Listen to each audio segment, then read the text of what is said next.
بسم اللہ الرحمن الرحیم۔ السلام علیکم۔ ہم لوگوں کے مالی حالات کچھ خاص اچھے نہیں تھے۔ ابا کا کاروبار میں خسارہ ہوا تو ہمیں اپنا ذاتی گھر بیچ کر کرائے کے گھر میں رہنا پڑا۔ یہاں آ کر پہلے پہل تو ہمارا دل نہیں لگا، مگر پھر نیچے والی فیملی سے سلام دعا ہوئی تو بوریت کچھ کم ہوئی۔ اس گھر کو ابو کافی بابرکت کہتے تھے، کیونکہ یہاں آنے کے بعد ابو کے کاروباری خسارے میں نہ صرف یہ کہ کمی آئی تھی، بلکہ ان کا کاروبار اب منافع کی طرف جا رہا تھا، جس سے ہمارے مالی حالات کچھ بہتر ہوئے۔ خیر، معاشی تنگی تو ہمیں پہلے بھی نہ تھی، یہ تو اس خسارے نے ہمیں ہلا کر رکھ دیا تھا۔ اسی وجہ سے ہم بہنیں آزاد طبیعت کی مالک تھیں، پڑھنے لکھنے کی ہمیں کوئی فکر نہیں تھی۔ گھر میں ٹی وی دیکھنا ہی ہمارا واحد مشغلہ تھا، مگر پھر بھی میں اکثر بور ہوتی تو سبیحہ آنٹی کے گھر چلی جاتی۔ وہ مکان کی مالکن ہونے کے باوجود بہت خوش اخلاق اور ملنسار تھیں۔ ان کے لہجے میں ایک مٹھاس تھی اور چھوٹے بڑے کی عزت کرنے والی خاتون تھی، مگر ابو نہ جانے کیوں ان سے خار کھاتے تھے۔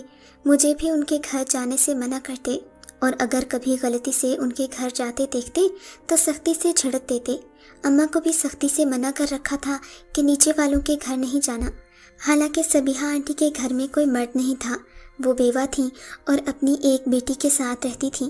مجھے ابا کی یہ بات بالکل پسند نہیں تھی، مبادا وہ انہیں غریب جان کر ایسا رویہ رکھتے تھے، مگر میں امیروں اور غریبوں میں کوئی فرق نہیں سمجھتی تھی۔ خیر سے سبیحہ آنٹی کا رویہ بھی عجیب تھا۔ جب کبھی ان کا ابا سے سامنا ہو جاتا تو وہ شرمندہ سی ہو جاتی، ایک دم سے چہرہ لال ہو جاتا اور آواز کانپنے لگتی۔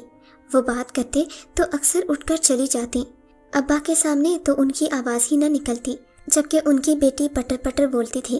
اب تو یہ حالات دیکھ کر میں نے امی کو چھیڑنا شروع کر دیا کہ سبیحہ آنٹی کے چہرے کے رنگ ابو کو دیکھ کر یوں بدلتے ہیں کہ مجھے شک ہوتا ہے کہ کہیں وہ آپ کے شوہر کو اڑا کر ہی نہ لے جائے۔ امی مجھے بے حیا، بے شرم اور نہ جانے کیا کیا کہتی، مگر میں کبھی باز نہ آتی۔ سبیحہ آنٹی اور ان کی بیٹی سے میری خوب دوستی ہو گئی۔ آنٹی جتنی سمجھدار اور شرمیلی سی تھیں، حدیقہ اتنی ہی ناسمجھ اور بے وقوف تھی۔ خدا جانے کہ ماں اور بیٹی میں اتنا زیادہ فرق کیوں تھا۔ خیر، ان کی بیٹی حدیقہ بھی دل کی بری نہیں تھی، معصوم سی تھی اور ہر بات منہ پر ہی کہہ دیتی، لیکن کچھ دنوں سے میں محسوس کر رہی تھی کہ میرے سامنے بات کرتے کرتے وہ یکدم رک جاتی ہے۔ آنٹی کے اشارے سے اس کی زبان کو تالا لگ جاتا، جبکہ میں اس سے پوچھتی رہ جاتی، بتاؤ نا حدیقہ، تم کیا کہہ رہی تھی؟ مگر وہ چپ ہو جاتی۔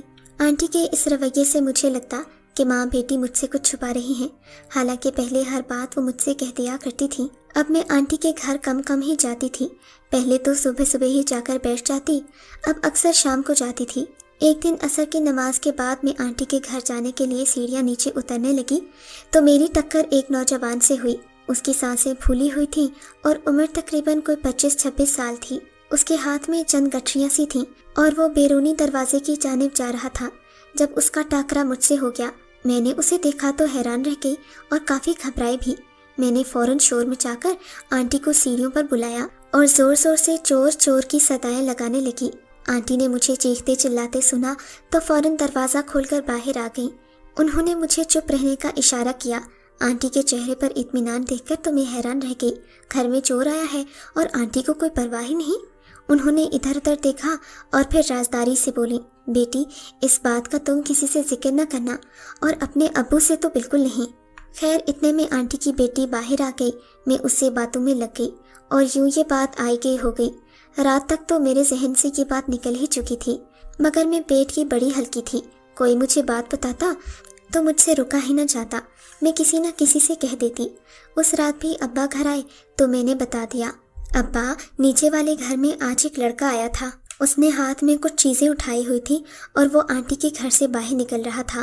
ابا، مجھے تو ڈر لگ رہا ہے، اگر آج چور آنٹی کے گھر آ سکتا ہے تو کل ہمارے گھر بھی آ سکتا ہے۔ اور آنٹی کو دیکھیے، انہیں ذرا پرواہ نہیں، میں ان کی جگہ ہوتی تو جوتے مار مار کر اس کا سر لہو لہان کر دیتی۔ میں تو اپنی دھن میں کہی جا رہی تھی، مگر ابا کے چہرے کے تاثرات بدل رہے تھے، وہ غصے سے آگ بگولا ہو رہے تھے۔ وہ کھانا کھاتے کھاتے رک گئے اور گھر سے نکل پڑے۔ امی انہیں آوازیں دیتی رہ گئیں، مگر ابو نے ایک نہ سنی اور کھانا ادھورا چھوڑ دیا۔ امی نے مجھے کوسنا شروع کر دیا کہ تم نے خدا جانے کیا بات کی کہ ابو بغیر کھانا کھائے ہی گھر سے نکل گئے۔ رات گئے جب وہ واپس آئے تو ان کا چہرہ اترا ہوا تھا۔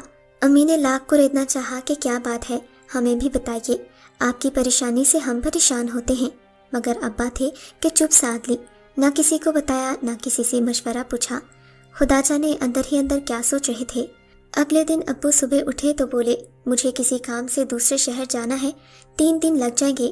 تم لوگ نیچے والی فیملی کو ضرور باخبر کر دینا کہ مجھے 2-3 دن کے لیے گھر سے باہر جانا ہے، لہٰذا اگر کوئی ضرورت ہو تو تم لوگ ایک دوسرے کی مدد ضرور کرنا۔ ہمارے معاملے میں ویسے بھی ابا بہت محتاط تھے، کہیں شہر سے جانا ہوتا تو دروازے کو باہر سے ہی تالا لگا دیتے تاکہ کسی کو یہ نہ لگے کہ گھر میں اکیلی عورتیں ہیں۔ یوں بھی ہمارا کوئی بھائی نہیں تھا، باقی رشتہ دار گاؤں میں رہتے تھے، ہم یہاں اکیلے ہی تھے۔ خیر اس دن شام کے 6 بجے جب ابو دکان سے واپس آئے تو انہوں نے بتایا کہ آج شام ان کی روانگی ہے، سو وہ 7 بجے گھر سے نکل جائیں گے۔ امی نے ابو کو الوداع کیا اور پھر ہم لوگ کھانا بنانے میں مصروف ہو گئے۔ رات کے 10 بجے تقریباً ہم لوگ کھانا کھانے سے فارغ ہوئے تو ٹی وی لگا کر اپنا پسندیدہ ڈرامہ دیکھنے ہی والے تھے کہ نیچے آنٹی کے گھر سے بھرپور شور کی آوازیں آنے لگیں۔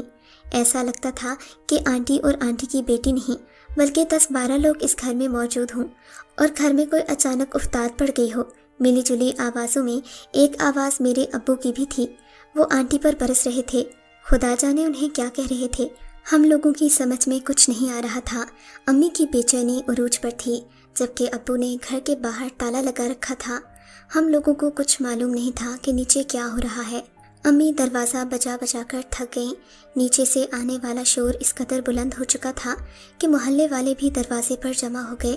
پھر اچانک ہی شور کی آوازیں بند ہو گئیں اور آنٹی کی دبی دبی سسکیوں کی آواز آنے لگی۔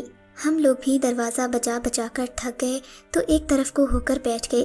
اب سبھی کو ابو کے آنے کا انتظار تھا تاکہ ان سے حقیقت معلوم کر سکیں۔ ابو کافی دیر گھر نہ آئے، تقریباً 1 گھنٹے کے بعد انہوں نے دروازہ کھٹکایا تو ہم ڈر سے گئے۔ ابو کے تیور دیکھ کر امی کی بھی ہمت نہ ہوئی کہ ان سے کچھ پوچھتیں۔ ابو دندناتے ہوئے کمرے میں آئے اور امی سے گرج کر کہا، نیک بخت سامان باندھ لو، صبح ہم یہاں سے جا رہے ہیں۔ ابو کا غصہ آسمانوں کو چھو رہا تھا۔ ہم سب بہنیں سہم کر اپنے کمرے میں چلی گئیں۔ کچھ دیر بعد جب ابو کا غصہ ٹھنڈا ہوا تو ہم بہنیں اپنے کمرے سے باہر آئیں، مگر ہم نے امی سے کچھ نہ پوچھا۔ امی کا چہرہ بھی اترا ہوا تھا، آنکھوں میں خشک آنسو تھے جو بہنے کا انتظار کر رہے تھے، مگر شاید امی کے پاس بھی کوئی کاندھا نہیں تھا جس کا سہارا لے کر وہ رو سکیں۔ خیر جیسے تیسے کر کے وہ رات کٹ گئی۔ اس رات میں ٹھیک سے سو بھی نہ سکی۔ میں نے تہیہ کر لیا تھا کہ صبح اٹھ کر امی سے حقیقت ضرور معلوم کروں گی، مگر اس بات کی نوبت ہی نہ آئی۔ صبح اٹھتے ہی ابو نے گھر میں شور شرابہ مچا دیا۔ انہوں نے امی سے سامان باندھنے کا کہا جبکہ خود پراپرٹی ڈیلر کے پاس چلے گئے۔ اتنے میں نے موقع دیکھا اور چپکے سے گھر سے نکل گئی۔ امی مجھے منع کرتی رہ گئیں مگر میں نہ رکی اور سیدھا صبیحہ آنٹی کے گھر پہنچی۔ وہاں ان کے گھر کی حالت دیکھ کر تو میں حیران رہ گئی۔ وہ آنٹی جو اپنے فرش پر ایک تنکا تک برداشت نہیں کرتی تھیں، ان کا گھر گندا اور بکھرا پڑا تھا۔ فرش پر جگہ جگہ کانچ کے ٹکڑے پڑے تھے جبکہ پانی بھی بکھرا ہوا تھا۔ آنٹی بہت نفیس خاتون تھیں۔ ان کے گھر کی یہ حالت میں نے آج پہلی بار دیکھی تھی۔ پورے گھر میں سناٹا تھا۔ میں نے خود ہی کمرے میں جا کر جھانکا تو آنٹی کا رو رو کر برا حال تھا۔ ان کی آنکھیں شب بیداری کی گواہی دے رہی تھیں۔ ان کی حالت دیکھ کر میری ہمت نہ ہوئی کہ میں ان سے کچھ پوچھ سکوں، البتہ ان کی بیٹی جو ان سے ذرا فاصلے پر ہی بیٹھی تھی، سر جھکائے گمسم بیٹھی تھی۔ میں نے ان کی بیٹی کو باہر آنے کا اشارہ کیا مگر وہ نہ آئی، جیسے وہ مجھ سے کوئی بات ہی نہ کرنا چاہتی ہو۔ آنٹی نے بھی آج مجھ سے کوئی بات نہ کی۔ میرا دل اداس ہو گیا۔ میں بھی وہیں بیٹھی رہی۔ آنٹی جب تک آپ بتائیں گی نہیں کہ کیا ہوا ہے، میں بھی یہاں سے ٹلنے والی نہیں ہوں۔ بالآخر آنٹی کو اپنے لب کھولنا ہی پڑے۔ بیٹا یہ تمہارے سمجھنے کی باتیں نہیں ہیں، بہتر ہے کہ تم یہاں سے چلی جاؤ، ویسے بھی تم لوگ اب اس مکان سے جا رہے ہو، اور ہاں اگر تمہیں جاننا ہی ہے تو پھر اپنی ماں سے پوچھ لینا۔ آنٹی نے لاتعلقی سے کہا تو میرا دل ٹوٹ سا گیا، مگر میں ان کی حالت سمجھتی تھی۔ جب ہی ان کی بیٹی نسرین باہر آئی اور مجھ سے کہنے لگی، کل تمہارے ابو نے امی پر بہت غصہ کیا ہے، یہیں پر بس نہیں کیا بلکہ انہیں بالوں سے پکڑ کر گھسیٹا بھی ہے۔ انہوں نے امی کو طرح طرح کی باتیں کی ہیں اور پھر کمرے میں لے جا کر کوئی ایسی بات کی کہ امی کا رو رو کر برا حال ہو گیا۔ نسرین کی فطرت سے میں اچھی طرح واقف تھی۔ وہ ناسمجھ سی تھی اور اسے آدھی ادھوری باتیں سمجھ میں آتی تھیں، سو میں نے اسے سیدھی بات پوچھنے کی بجائے ادھر ادھر کی باتیں شروع کر دیں۔ اچھا نسرین، یہ بتاؤ کہ کل ہوا کیا تھا؟ کیا رات کو تمہارے گھر میں کوئی آیا تھا؟ میرا یہ پوچھنا تھا تو نسرین نے خود ہی بتایا، ہاں نا، کل رات کو ماموں آئے تھے، وہی جو نانو کے کزن ہیں، جن کو اس دن تم نے دیکھ کر چور چور کا شور مچا دیا تھا۔ وہ چور نہیں ہیں اور ہیں بھی، اس نے نگاہیں جھکاتے ہوئے کہا۔ دراصل میرا ننیحال بہت قریب ہے اور نانی اکثر امی سے چیزیں منگواتی رہتی ہیں۔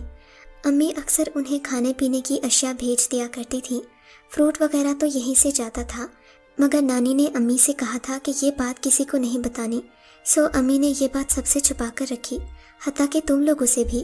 کل رات کو جب ماموں آئے تو اچانک تمہارے ابو بھی گھر آ گئے، انہیں دیکھتے ہی امی گھبرا گئیں اور ماموں بیچارے بیڈ کے نیچے چھپ گئے۔ انکل کو کسی گڑبڑی کا احساس تو ہوا مگر وہ چپ رہے۔ تھوڑی ہی دیر کے بعد شاید کسی کیڑے نے ماموں کے پاؤں پر کاٹ دیا، ماموں کے منہ سے بے اختیار چیخ نکل گئی۔ بس پھر کیا تھا، انکل کو بھی پتہ چل گیا کہ بیڈ کے نیچے کوئی چھپا ہوا ہے۔ ابو نے بیڈ الٹ کر دیکھا تو نیچے ماموں تھے جو تکلیف سے کرا رہے تھے، ان کے پاؤں پر کسی چیز نے کاٹ لیا تھا۔ ابو نے آؤ دیکھا نہ تاؤ انہیں مارنا شروع کر دیا۔ وہ تو ان کا گلا دبانے کو آئے تھے مگر امی بیچ میں آ گئیں۔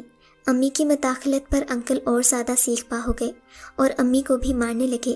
ماموں امی کے سگے بھائی تو نہیں ہیں، البتہ نانی کے کزن ہیں اور ہمارے گھر سے چیزیں لے کر وہی جاتے تھے۔ انکل امی سے کہہ رہے تھے کہ یہ شخص تم سے ملنے آتا ہے۔ امی نے کہا تھا کہ یہ مجھ سے ملنے نہیں آتا، بلکہ میں اس کے ہاتھوں اپنے غریب ماں باپ کو اپنے میکے میں سامان بھجواتی ہوں۔ میرے ماں باپ بہت خوددار ہیں، وہ کسی سے سوال نہیں کرتے، مگر مجھے ان کی تکلیفوں کا اندازہ اچھی طرح ہے۔ بس مجھ سے یہ غلطی ہو گئی کہ میں نے آپ سے اجازت نہیں لی۔ آپ میرا یقین کریں، بے شک آپ تصدیق کروا لیں۔ اچھا، تصدیق کروا لوں؟ انکل نے طنزیہ انداز میں کہا اور جیب سے موبائل فون نکال کر نانا ابو کا نمبر ڈائل کیا۔ امی کو سنانے کی خاطر انہوں نے لاؤڈ سپیکر آن کر دیا۔ نانا سے سلام دعا کرنے کے بعد ابو نے پوچھا، انکل آپ کو کسی چیز کی ضرورت ہو تو بتائیے گا، آپ کا بیٹا ہمیشہ آپ کی خدمت کے لیے حاضر ہے۔ ویسے میں نے سوچا تھا اس عید پر آپ کے لیے کچھ خاص بھجواؤں۔ نانا نے سنا تو کہنے لگے، نہیں برخوردار، تمہارے گھر سے ہم ایک دن کا لینا بھی حرام سمجھتے ہیں، نہ کبھی پہلے ایسا کیا اور نہ اب کریں گے۔ نانا نے اتنا کہا کہ ابو نے فون کھٹاک سے بند کر دیا۔ اور آگے کی بات تم جانتی ہو، کل ماموں جان بڑی مشکل سے اپنی جان بچا کر بھاگے ہیں۔ باقی بات تو میری سمجھ میں آ چکی تھی، جو کچھ نسرین نے بتایا وہ سچ ہی لگ رہا تھا، مگر میرے والد صاحب صبیحہ آنٹی پر اس قدر سختی کیوں کرتے تھے اور ان کے گھریلو معاملات میں مداخلت کیوں کرتے تھے، اس کا مجھے نہیں معلوم تھا۔ میں واپس آ گئی، امی کو یہ بات بتائی، ان کے چہرے پر بھی ہوائیاں اڑی ہوئی تھیں۔ بالآخر مجھے 6 مہینے کے بعد جا کر یہ بات معلوم ہوئی کہ ابو حضور نے صبیحہ بیگم سے خفیہ نکاح کر رکھا تھا، مگر یہ بات ابو نے امی کو نہیں بتائی تھی۔ امی اس بات سے یکسر بے خبر تھیں۔ ابو منڈی جانے کا بہانہ کر کے اکثر ہی آنٹی کے گھر رہا کرتے تھے اور ہمیں کانوں کان خبر نہ ہوئی۔ نسرین کو یہ بات ہمیں بتانے سے منع کیا گیا تھا، مگر کل والے واقعے کے بعد اب ہمارے بیچ میں کوئی پردہ نہیں رہا تھا، کیونکہ ابو صبیحہ آنٹی کو غصے میں آ کر طلاق دے چکے تھے۔ ہم بیچاروں کو تو نہ ہی نکاح کا پتہ چل سکا اور نہ ہی طلاق کا۔ خدا جانے کہ یہ سب کب ہوا اور کیوں کر ہوا، یا پھر یہ نکاح ہمارے اس گھر میں آنے سے پہلے ہوا، ہمیں کچھ خبر نہیں تھی۔ یہ باتیں امی نے ہمیں نہیں بتائیں۔